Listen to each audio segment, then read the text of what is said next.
Market गुरु series के एक और एपिसोड में आपका स्वागत है। आज मेरे गेस्ट एक बहुत ही खास मेहमान, इंडिया के सबसे बड़े फंड मैनेजर्स में से एक, 55,000 करोड़ रुपए का AUM, जिसमें करीब करीब 2/3 विदेशी निवेशकों से और 1/3 इंडियन निवेशकों से। मैं बात कर रहा हूँ प्रशांत खेमका जी की। Hi Prashant, thank you so much for coming to our studio. My pleasure. Prashant Khemka Goldman सैक्स में पहले थे और वहाँ पर इंडिया इक्विटी और इमर्जिंग मार्केट दोनों के CIO थे वो, और $5 बिलियन तक मैनेज करते थे। उसके बाद उन्होंने अपनी खुद की कंपनी की शुरुआत की, व्हाइट ओक कैपिटल, और यहाँ पर इस समय जैसा मैंने कहा कि 55,000 करोड़ रुपए के करीब, यानी कि रफली $7 बिलियन के करीब ये मैनेज करते हैं। तो बहुत पैसा आप मैनेज करते हैं। पहले तो मैं ये जानना चाहता हूँ, व्हाइट ओक तो वो वुड होती है ना, वो लकड़ी जो सबसे मजबूत ट्री होता है, जो माना जाता है, तो क्या इसीलिए आपने उसका नाम चुना कि एक मजबूत फाउंडेशन होनी चाहिए, ये सोचकर? या कुछ वैसा ही था। देखिए, जब आप कंपनी शुरू करते हो आज की तारीख में, तो नाम ढूंढना एक बड़ा चैलेंज हो गया है। क्योंकि ऑनलाइन में हर एक तो ऑनलाइन में भी वो अवेलेबल होना चाहिए। तो काफ़ी नाम ट्राई किए, क्लाइंट से हम लोग ने इस पे इनपुट्स ली। तो फॉरेन क्लाइंट्स को ज़्यादातर इंडियन ओरिएंटेड नाम पसंद थे और इंडियन क्लाइंट्स को फॉरेन ओरिएंटेड क्लाइंट्स पसंद। मुझे हमेशा पेड़ पे रखना था नाम, क्योंकि इन्वेस्टिंग एक पेड़ की तरह होता है। आप बीज आज बोते हो और सालों बाद में वो बड़ा पेड़ की तरह हो जाता है। हजारों गुना आपका इन्वेस्टमेंट जो है सैकड़ों टाइम, हंड्रेड्स ऑफ टाइम्स या मोर मल्टीप्लाई हो सकता है, जस्ट लाइक अ ट्री।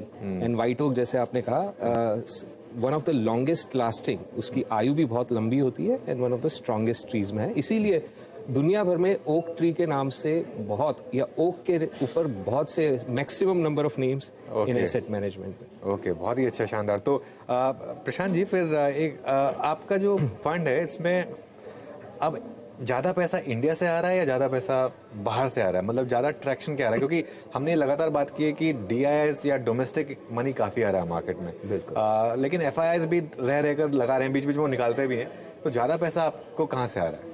देखिए, आज की तारीख में ज़्यादा पैसा अगर कहे तो FII से आ रहा है, एंड डोमेस्टिक से भी आ रहा है। बट जो FIIs में आज इंडिया के प्रति एक पॉजिटिव माहौल बना है, वो काफ़ी स्ट्रेंथन हो रहा है दिन पर दिन। मैंने देखा है, एंड ऑब्वियसली मैं FIIs के साथ पिछले कई बरसों से डील करते आ रहा हूँ। तो ऐसा जो पॉजिटिविटी थी, वो पिछली बार जो है 2006, 2005, 6, 7 के दौरान मैंने देखी थी, जब वो ब्रिक का फिनोमिनन था, पूरे ग्लोबल बॉयंसी थी। तो इंडिया को कई चीज़ों की इस वक्त कई डेवलपमेंट्स के फ़ायदा हो रहा है। एक तो जो चाइना के प्रति आज काफ़ी निराशा है। मार्केट्स ने भी परफॉर्म नहीं किया है, इंडियन मार्केट ने बेहतर परफॉर्म किया है।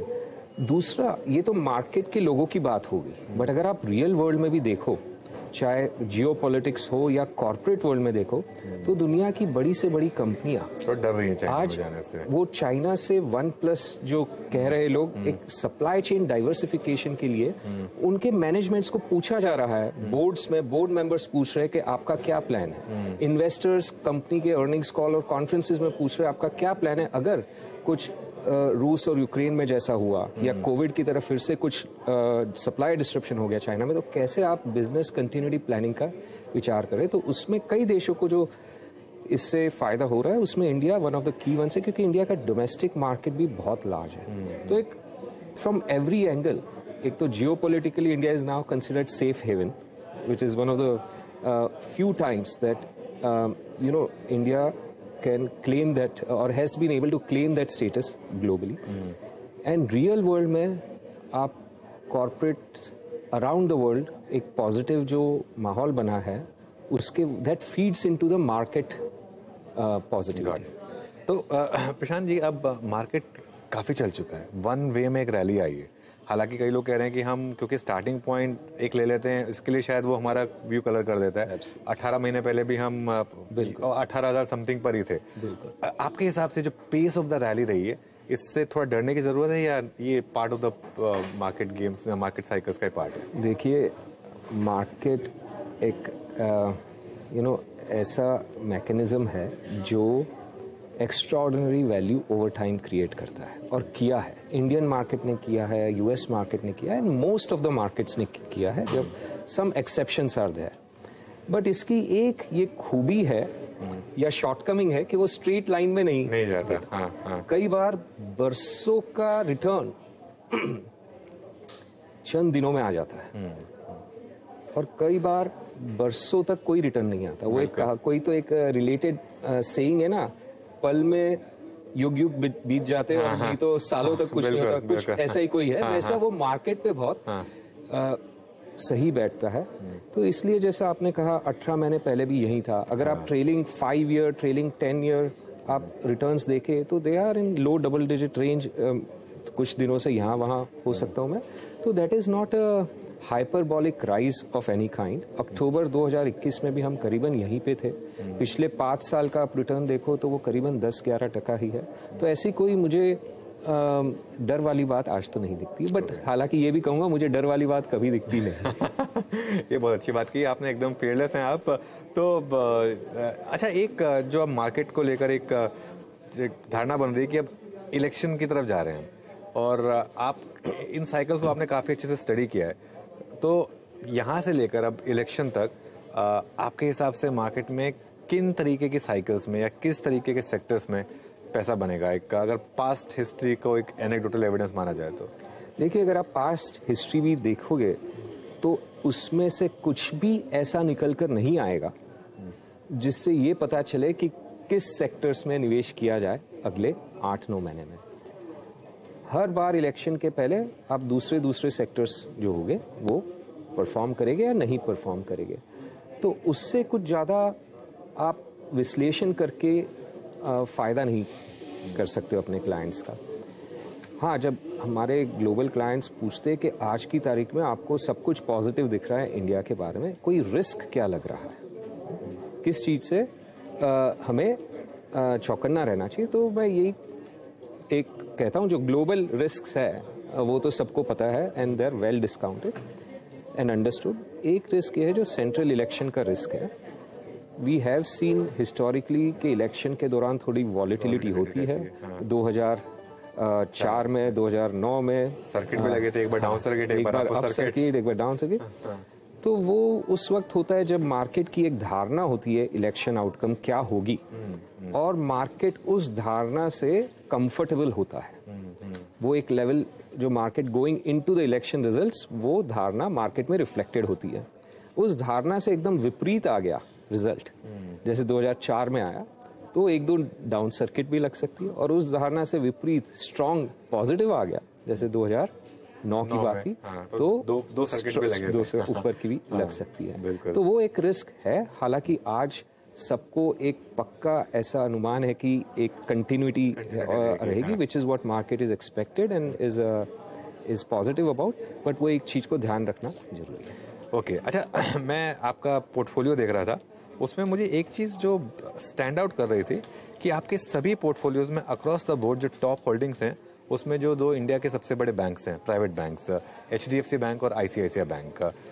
ऑब्वियसली बैंकों ने बहुत पैसा बना के दिया, प्राइवेट बैंकों ने, और पिछले 2 डेकेड्स में HDFC बैंक से बड़ा वेल्थ क्रिएटर कोई रहा नहीं है। लेकिन क्या इस बेस पर, इस साइज पर ये स्टॉक्स आगे भी उसी तरीके से कंपाउंडिंग कर सकते हैं?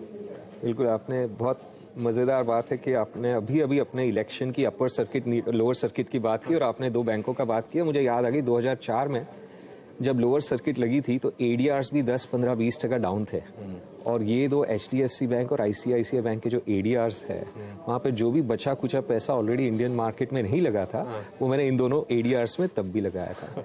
तो इसका अगर मैं आगे इसको लूँ तो ये कहना चाहूँगा कि हमें, हमारी टीम को financial sector, private sector, financial sector, obviously banks है, नॉन बैंक्स फाइनेंसिंग कंपनीज है, and also non lending companies है, market intermediaries, in segments of the market में हमेशा काफ़ी अच्छी निवेश की अपॉर्चुनिटीज़ मिली है।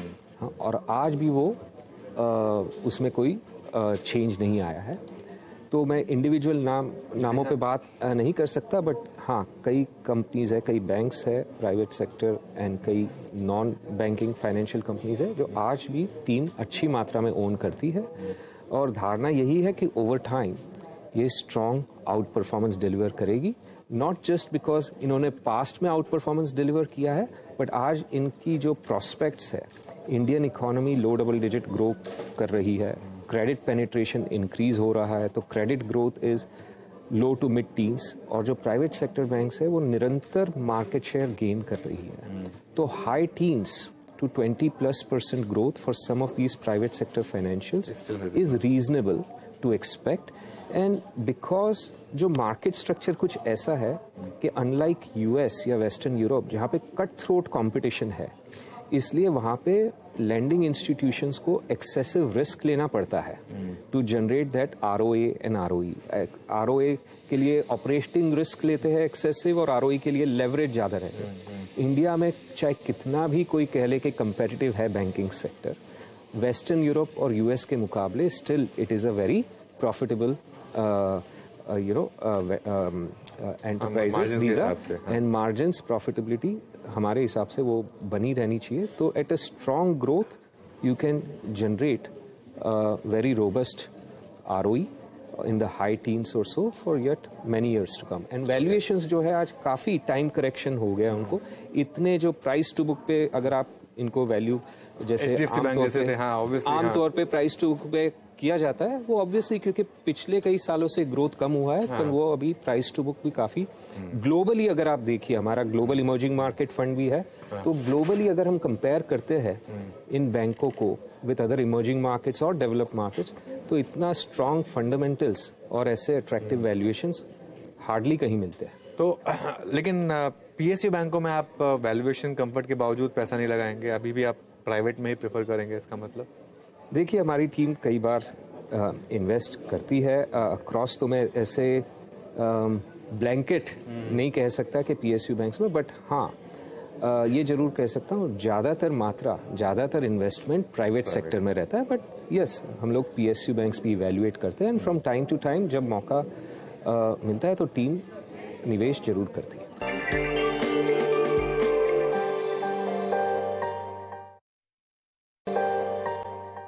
आपकी पोर्टफोलियो में एक बहुत बड़ा हिस्सा IT का है, और उसमें ऑब्वियसली इन्फोसिस तो स्टैंड आउट करता ही है, लेकिन मिड कैप IT में जैसे परसिस्टेंट एक बहुत बड़ा आउट परफॉर्मर रहा है, इवन IT के डिक्लाइन में इसने पार्टिसिपेट नहीं किया, कोफोज भी 52 वीक हाई के करीब ही है। तो ये जो डाइकॉटमी बनी पहले, तो इसको आप किस तरीके से देख रहे हैं, large cap versus mid cap IT? क्यों मिड कैप IT इतना नहीं गिरा जितना लार्ज कैप IT गिरा, और क्यों अब लार्ज कैप IT खराब नंबर के बावजूद चल रहा है?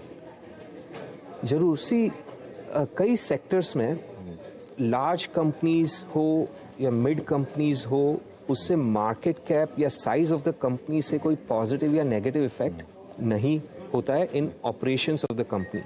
जैसे बैंकों में आप कह सकते हो larger banks have a cost of funds advantage, but IT में कई बार ये देखा हुआ है कि मिड कैप कंपनीज और स्मॉल कैप IT कंपनीज जहाँ पे execution is very strong, it is execution driven, तो अगर स्ट्रॉन्ग एग्जीक्यूशन हो तो they can generate lot of wealth over time. And कई IT कंपनीज में ओवर द इयर्स जो हमने इन्वेस्ट किया देखा है कि जिसमें स्मॉल कैप जब वो थी कंपनी तब इन्वेस्ट किया था, और आज वो लार्ज कैप हो गई है। तो वैसे मौके ढूंढते हैं जहाँ पे एग्जीक्यूशन मशीनरी एकदम स्ट्रॉन्ग हो, management and execution DNA is very strong and in our estimate sustainable, and then the market is not capturing that in valuation। तो वहाँ पे चाहे मिड कैप हो या स्मॉल कैप हो, IT में हमारे पास लार्ज भी है, मिड भी है, स्मॉल कैप्स भी है, वो सभी जहाँ पे execution is what we focus on. अभी इस समय जो माहौल है US में, जो माहौल है और जो कंपनियों की गाइडेंस रही है, लार्ज कैप IT ने तो कहा है कि विजिबिलिटी थोड़ी कम है अभी भी, तो इसमें अभी भी अपॉर्चुनिटी है आपके हिसाब से, क्योंकि वैल्यूएशन पीक से नीचे आ गए, या फिर वो जो पीक वैल्यूएशन हमने देखे थे वो एक एबरेशन था? देखिए ये जब मार्केट प्राइसेस जो है इन सेक्टोरली अगर अपने देखते हैं तो they seldom move in line with जो आज की तारीख में रियल वर्ल्ड में या सेक्टर की कंपनीज कह रही है। एक उदाहरण दूं तो कोविड जब स्ट्राइक हुआ था तो सबका कहना था pharmaceutical sector would be the best sector going forward, growth बहुत जोर का होगा। 3 महीने के लिए चला भी था वो, 2-3 महीने के लिए जरूर चला था। उनके नंबर स्ट्रॉन्ग 1-2 साल के लिए बहुत स्ट्रॉन्ग आए, but sector was one of the big laggards. तो एक्चुअल जो कमेंट्री है या एक्चुअल जो नंबर्स आ रहे हैं उसका एक लिमिटेड इम्पैक्ट होता है मार्केट स्टॉक प्राइस में, क्योंकि वो बहुत जल्दी डिस्काउंट कर देते। तो आप देखिए 21 के एंड से आईटी कंपनीज काफ़ी अंडर परफॉर्म करी है, इवन दो नंबर्स उनका जो प्रोजेक्टेड था और एक्सपेक्टेशन था बहुत स्ट्रांग था, तो मार्केट ने पहले ही डिस्काउंट कर दिया था, even though commentary was very strong at the time. तो आज भले कमेंट्री वीक हो, आज 2-3 दिन पहले ही आपने देखा होगा आईटी स्टॉक की एक्चुअली जब कंपनीज ने रिपोर्ट किया कमेंट्री वीक थी, गाइडेंस डाउनग्रेडेड था, but next day stocks rebounded very sharply, क्योंकि आज वो 12 महीने 18 महीने 2 साल एंड लॉन्गर टर्म अगर आप देखो तो जो ये फेड रिलेटेड रिस्क है इंक्रीजिंग इंटरेस्ट रेट्स के, और जो इकोनॉमिक रिसेशन का फियर था इन यूएस, वो जो बादल थे जितने गरजने थे गरज गए। मेरे हिसाब से वो अभी छट रहे हैं, और पॉजिटिव एनवायरनमेंट आज से 12 महीने 2 साल बाद में क्या एनवायरनमेंट होगा और क्या नैरेटिव होगा, that would be very different from what it is today. Got it. अच्छा, आपके सारे फंड्स में मैं एक चीज़ देख रहा था, मैं नॉर्मली जब भी सब स्टॉक्स देखते हैं तो कहते हो कि HDFC बैंक होगा, ICICI बैंक होगा, इन्फोसिस होगा। आपके सारे फंड्स में एक नाम जो कांस्टेंट है वो है नेस्ले, और मतलब बोरिंग स्टॉक के बारे में भी कई बार कहते हैं लोग इसे कि बोरिंग स्टॉक है, शायद इतना महंगा स्टॉक है। ऐसी क्या स्टोरी है इसमें? आप स्टॉक स्पेसिफिक ना बात करना चाहें तो अलग बात है, लेकिन मतलब एक थीम की तरीके से अगर आप इसको समझें तो इतना एक्सपोजर क्यों लिया हुआ है आपने? सो मैं अगेन एक स्पेसिफिक स्टॉक पे ना बात करके अगर मैं जनरली कहूँ तो हमारी जो टीम है कोई भी इन्वेस्टमेंट के लिए क्या चीज़ को प्रायोरिटी देती है। एक तो superior returns on incremental capital, के फ्यूचर में जो कैपिटल लगाएंगे उसमें क्या इनकम कॉस्ट ऑफ कैपिटल से सब्सटेंशियली हायर रिटर्न होगा कि नहीं। एक स्केलेबिलिटी, कैन द कंपनी और business grow much faster than the industry by gaining market share. And third है एग्जीक्यूशन एंड गवर्नेंस DNA, तो मैनेजमेंट। अब कई सेक्टर्स में ये जो तीनों की अवेलेबिलिटी है भारी मात्रा में, जैसे प्राइवेट सेक्टर फाइनेंशियल्स कहा, IT सर्विसेज कहे, वैसे ही कंजम्पशन ओरिएंटेड सेक्टर्स में भी ऐसी कई कंपनियां मिलती है। कंज्यूमर डिस्क्रेशन हो या कंज्यूमर स्टेपल्स हो, डिस्क्रेशनरी और स्टेपल्स, हेल्थ केयर है, सिलेक्ट इंडस्ट्रियल्स है, and then smaller industries not sectors like chemicals के बारे में अपने पहले भी बात की है वैसे। तो some of these companies that are global consumer majors, उनका जो प्रोडक्ट पोर्टफोलियो है, देर आर हंड्रेड्स और thousands of products that they have globally. जबकि इंडिया में आज देखिए, इंडिया 2500 ऑड पर कैपिटा इनकम है। तो आज से 10-15 साल पहले समझिए कि certain staple items like toothpaste, soaps, all these were very well penetrated. But आज जो है हेयर कलर है या फेस वॉश है, लिक्विड डिटर्जेंट्स है, ये अर्ली स्टेजेस ऑफ पेनिट्रेशन में है। वैसे ही कई फॉरेन मल्टीनेशनल कंपनीज ऐसी है जिनका प्रोडक्ट पोर्टफोलियो ऐसा है जो आज इंडिया में पेनिट्रेशन बहुत लो है compared to global standards, and as the per capita incomes grow from 2,500 to 5,000 and beyond, वो प्रोडक्ट पोर्टफोलियो का कंजम्पशन है। बेसिकली सबका एस्पिरेशन होगा कि एक्सेलरेटेड पेस पे एब्सोल्युटली बेटर क्वालिटी का वो फूड दें। अपने दोनों आज जो है बचपन में 5 स्टार खा के बड़े हुए हैं। किटकैट अगर कोई अंकल दुबई या सिंगापुर जाके आते तो वो किटकैट लाते। आज वो लिंट खाना है। आज इंडिया में उनका कंजम्पशन आम हो गया है या आम हो रहा है। तो वो जो पोर्टफोलियो जिस कंजम्पशन कंपनी का वो 2500 to 5000 की जो ये पर कैपिटा इनकम में एक्सेलरेटेड पेस पे प्रोडक्ट इंट्रोडक्शंस आ सकते हैं और ग्रोथ हो सकता है, वैसी कंपनियों को हम ढूंढ रहे हैं। और प्राइसिंग पावर भी बहुत ज़बरदस्त है ऑब्वियसली। अच्छा, एक CV फाइनेंसिंग में आपने एक बड़ी बेट ली है। ये स्टॉक्स थोड़े महंगे हो गए हैं यहाँ पर इतनी बड़ी रैली के बाद, या फिर ये एक साइकिल पर बेट है आपकी कि ये CV साइकिल बहुत स्ट्रॉन्ग जाने वाली है? So I would say generally हमारी टीम ऐसे साइकिल पे बैट लेके नहीं इन्वेस्ट करती है, but it is more to do with, और ऐसे कोई नैरो सेक्टर पे भी आप जिस स्टॉक्स की तरफ शायद आपका इशारा हो, I think it is more broad based. One of the lines of business, उनकी एक लाइन ऑफ बिजनेस ये हो सकती है कि भाई सीवी फाइनेंसिंग भी करते हो, बट और कई बिजनेसेस है और मैनेजमेंट एग्जीक्यूशन बहुत स्ट्रांग है। हमारी टीम की ये धारणा है कि वो जैसे उन्होंने सीवी फाइनेंसिंग में over the decades strength develop की है और कोर कॉम्पिटेंस डेवलप की है in a certain segment of the market, उसको they can leverage and replicate that kind of success अलग अलग मोनोलाइन से मल्टी लाइन फाइनेंस में they would progress over the coming years. बिल्कुल। वैसे आप इनके फंड में है ये share, obviously Prashant ji stock specific बात करेंगे नहीं, लेकिन मेरा इशारा चोलामंडलम से था, लेकिन ये कोई स्टॉक स्पेसिफिक रिकमेंडेशन है नहीं। तो अभी यहाँ से लेकर इंडियन मार्केट में आपके हिसाब से क्या रिटर्न्स जनरेट होंगे?